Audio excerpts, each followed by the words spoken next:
गुलाब चंद कटारिया जी की कहानी एक संघर्ष और सेवा की कहानी है। उनका जन्म राजस्थान में हुआ। उनका बचपन बहुत ही साधारण था। बचपन से ही उनमें कर्तव्य परायणता और अनुशासन की भावना थी। राष्ट्रीय स्वयंसेवक संघ यानी आरएसएस ने उनके आदर्शों को आकार देने में बहुत महत्वपूर्ण भूमिका निभाई। कटारिया जी ने निस्वार्थ सेवा और राष्ट्रभक्ति के मूल्यों को आत्मसात किया। कटारिया जी का समाज सेवा के प्रति समर्पण शुरू से ही था। उन्होंने आरएसएस के कामों में बढ़ चढ़कर हिस्सा लिया। उन्होंने अपने समुदाय की बेहतरी के लिए अथक प्रयास किए। उनका समर्पण और ईमानदारी पर किसी का ध्यान गया। इन शुरुआती वर्षों ने उनके सार्वजनिक सेवा के शानदार करियर की नींव रखी। कटारिया जी का सफर कड़ी मेहनत और दृढ़ता की शक्ति का प्रमाण है। वे विनम्र शुरुआत से एक प्रख्यात नेता बने। गुलाब चंद कटारिया जी का राजनीति में आना लोगों की सेवा करने की तीव्र इच्छा से प्रेरित था। उन्होंने भारतीय जनता पार्टी यानी बीजेपी के साथ अपनी राजनीतिक यात्रा शुरू की। उनकी लगन और कड़ी मेहनत ने उन्हें अपना पहला चुनाव जिताया। इस जीत ने सार्वजनिक सेवा में उनके लंबे और शानदार करियर की शुरुआत की। कटारिया जी ने राजस्थान सरकार में कई मंत्री पदों पर कार्य किया। उन्होंने गृह और शिक्षा जैसे महत्वपूर्ण विभागों को संभाला। गृह में आईकी के दे के बाद से गृह मंत्री के रूप में उनका कार्यकाल विशेष रूप से उल्लेखनीय रहा। उन्होंने कानून व्यवस्था के मुद्दों का सामना दृढ़ता और संवेदनशीलता के साथ किया। सुशासन के प्रति कटारिया जी की प्रतिबद्धता ने उन्हें सम्मान दिलाया। वे लोगों की जरूरतों के प्रति अपनी पहुंच और प्रतिक्रिया के लिए जाने जाते थे। उनका ध्यान हमेशा आम आदमी के जीवन को बेहतर बनाने पर रहा। गुलाब चंद कटारिया जी की नेतृत्व शैली में दृढ़ता और करुणा का अनोखा मिश्रण देखने को मिलता है। वे अपनी निर्णायक क्षमता और चुनौतीपूर्ण परिस्थितियों को संभालने की क्षमता के लिए जाने जाते हैं। गृह मंत्री के रूप में अपने कार्यकाल के दौरान उन्होंने विभिन्न संकटों से प्रभावी ढंग से निपटा। उनके शांत व्यवहार और रणनीतिक सोच ने लोगों में विश्वास जगाया। हालांकि कटारिया जी की दृढ़ता ने कभी भी उनकी सहानुभूति पर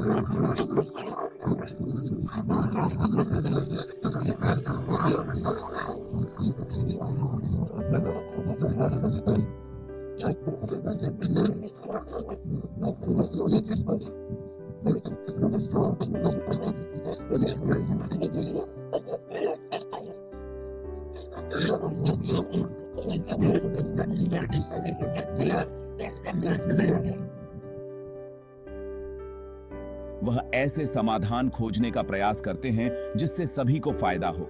इस दृष्टिकोण ने उन्हें एक सम्मानित और प्रशंसित नेता बनाया है। भाग 4, लोगों के लिए एक दिल। राजनीति से परे गुलाब चंद कटारिया जी अपने परोपकारी स्वभाव के लिए जाने जाते हैं। उन्हें शिक्षा और स्वास्थ्य सेवा का बहुत शौक है। उनका मानना है कि ये एक मजबूत और समृद्ध समाज के आधार हैं। उन्होंने शैक्षणिक संस्थानों की स्थापना में महत्वपूर्ण योगदान दिया है। उन्होंने स्वास्थ्य सेवा सुविधाओं को बेहतर बनाने की दिशा में भी काम किया है, खासकर ग्रामीण क्षेत्रों में।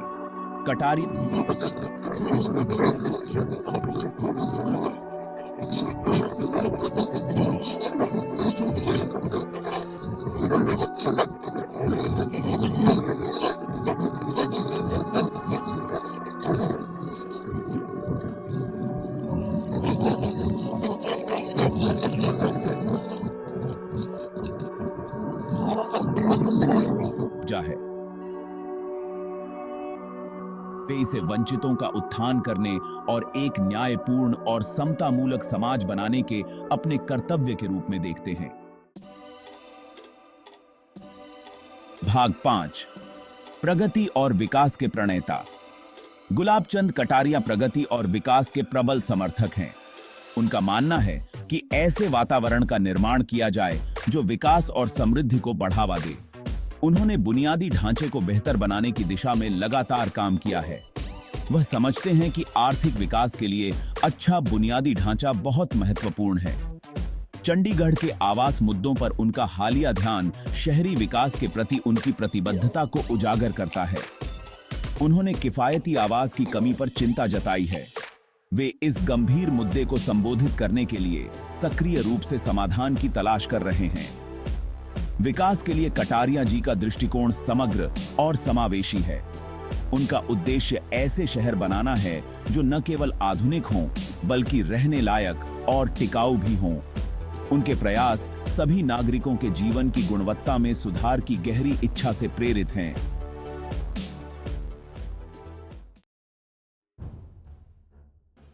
भाग 6। सेवा की विरासत, कई लोगों के लिए प्रेरणा। गुलाब चंद कटारिया जी का जीवन और कार्य सेवा के प्रति उनकी अटूट प्रतिबद्धता का प्रमाण है। विनम्र शुरुआत से एक सम्मानित नेता तक का उनका सफर वाकई प्रेरणादायक है। उन्होंने अपना जीवन लोक सेवा और समाज कल्याण के लिए समर्पित कर दिया। उनकी विरासत ईमानदारी, समर्पण और करुणा की है। कटारिया जी की जीवन कहानी आशा और प्रेरणा की किरण बनकर उभरती है। वह हमें दिखाते हैं कि कड़ी मेहनत और दृढ़ संकल्प से हम किसी भी बाधा को पार कर सकते हैं। वह हमें निस्वार्थ सेवा का महत्व और समाज को कुछ वापस देने की सीख देते हैं। समाज की बेहतरी के लिए उनकी अटूट प्रतिबद्धता अनगिनत व्यक्तियों को प्रेरित करती रहती है। गुलाब चंद कटारिया जी का जीवन और विरासत आने वाली पीढ़ियों को प्रेरित करती रहेगी। वह सार्वजनिक सेवा की सच्ची भावना के प्रतीक हैं।